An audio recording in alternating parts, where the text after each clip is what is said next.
बिहार के नेताओं के लिए स्पेशल ये गाना है।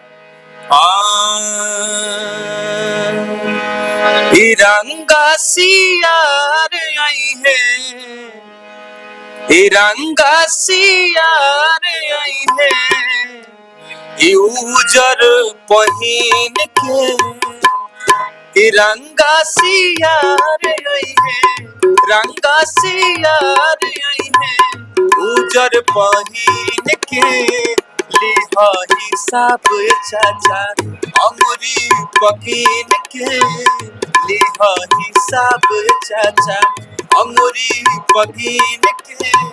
पटना में पिटले रहले, पटना में पिटले रहले भाई और बहिन के, लिहा हिसाब चाचा अंगुरी पकीन के, लिहा हिसाब चाचा अंगुरी पकीन के, लिहा हिसाब चाचा।